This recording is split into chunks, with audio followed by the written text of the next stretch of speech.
मैं पौरुष कुमार महावर, SPC government college Ajmer. हम मेवाड़ राज्य का अभ्युदय के बारे में जानकारी प्राप्त कर रहे थे।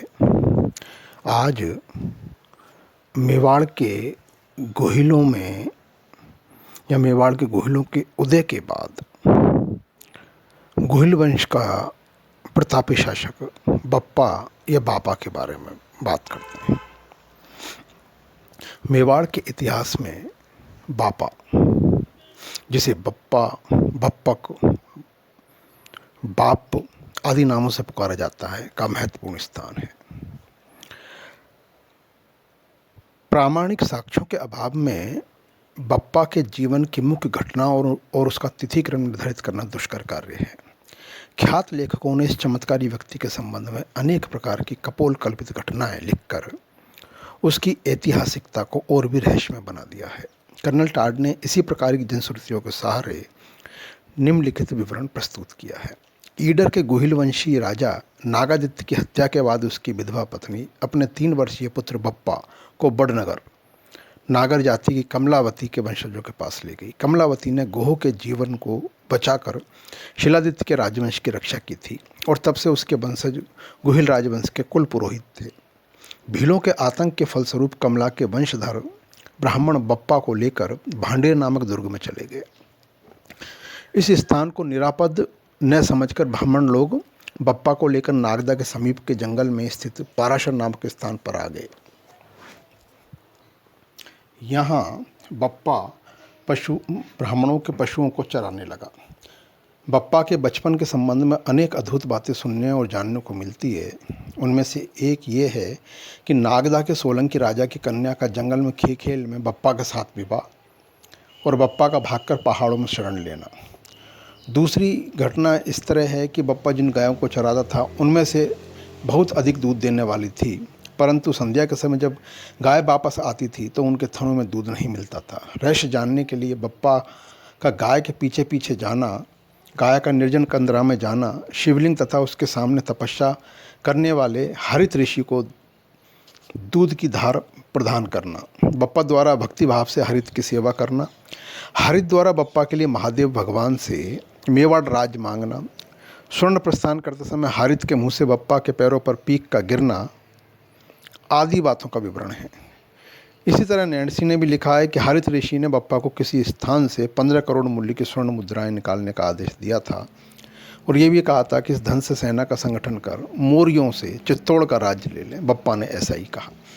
इस प्रकार की और भी अनेक कथाएं हैं, सभी रोमांचक और काल्पनिक प्रतीत होती है, परंतु एक बात निश्चित प्रतीत होती है कि बप्पा के भाग्योदय में हरित का महत्वपूर्ण स्थान रहा। अब बात यह है कि बप्पा या बापा जो नाम है ये क्या है? क्या बापा यानी कि बप्पा नाम का कोई राजा हुआ है अथवा बप्पा किसी राजा का विरुद्ध है?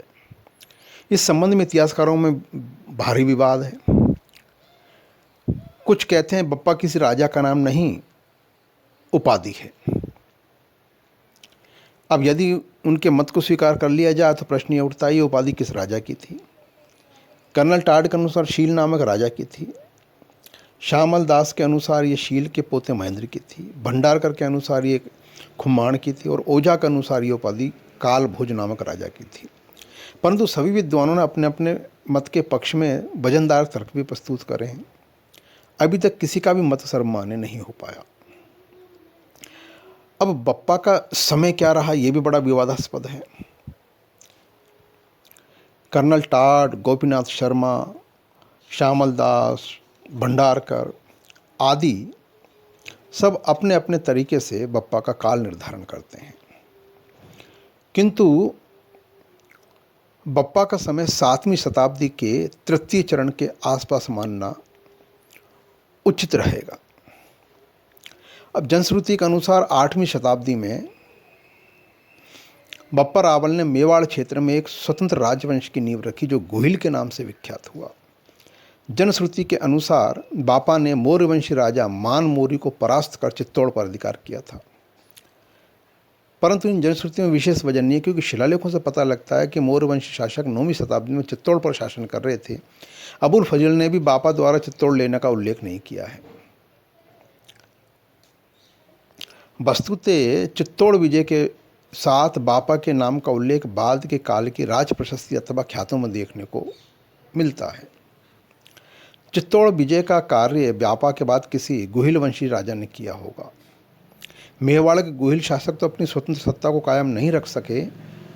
उन्हें कई सदियों तक क्रमशः चित्तौड़ के मौर्यों, कन्नौज के गुर्जर प्रतिहारों, अहिन्नबाड़ा के चालुक्यों, मालवा के परमारों और सांबर के चौहानों के करद सामंतों के रूप में शासन करना पड़ा था। गुहिलों ने जब कभी उनकी अधीनता से स्वतंत्र होने का प्रयास किया तो उनके प्रयास को कुचल दिया गया। कर्नल टाड के अनुसार 50 वर्ष की आयु में बापा खुरासान राज्य में चला गया और उधर के राज्यों को जीता और वहाँ की बहुत सी मलिच्छ स्त्रियों के साथ विवाह किया, जिनसे उसके बहुत से पुत्र और पुत्रियां उत्पन्न हुई। 100 वर्ष की पूर्ण आयु के बाद वहीं पर बापा की मृत्यु हो गई।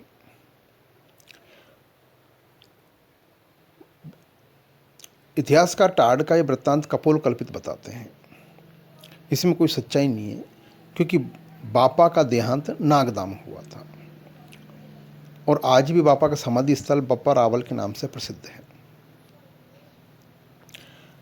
बापा के उत्तराधिकारियों के बारे में विशेष जानकारी नहीं मिलती, किंतु कुछ उत्तराधिकारी मिलते हैं, जिनमें भोज, महेंद्र, नाग, शिलादित्य, अपराजित, कालभोज, खुमान, मतट आदि आदि हैं।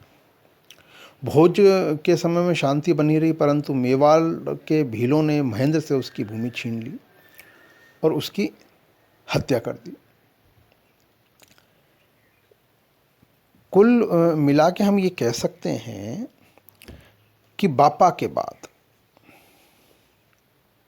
मेवाड़ में उथल पुथल का शासन रहा और उथल पुथल जैसी कंडीशन बनी रही। बापा के एक उत्तराधिकारी अपराजित ने शिलादित्य के विजय कार्यों को आगे बढ़ाया और गुहिलों की प्रतिष्ठा को पुनः स्थापित करा।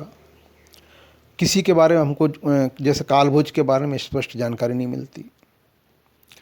इसी तरीके से शक्ति कुमार के शासनकाल में परमार नरेश भुंज ने चित्तौड़ दुर्ग और उसके आसपास के इलाकों पर अधिकार कर लिया। आगे चलकर चालुक्यों ने परमारों को परास्त कर चित्तौड़ पर अधिकार कर लिया। सिद्धराज उसके उत्तराधिकारी कुमारपाल के समय में मेवाड़ पर चालुक्य का अधिकार कायम रहा। शक्ति कुमार के उत्तराधिकारी अम्बा प्रसाद को चौहानों का भी सामना करना पड़ा। एक घमासान युद्ध में बागपति राज चौहान के हाथों परास्त होकर युद्ध में मारा गया। इसके बाद के 10 शासकों में से कोई भी ऐसा शासक नहीं निकला जो गुहिल वंश की प्रतिष्ठा को पुनः स्थापित कर सके।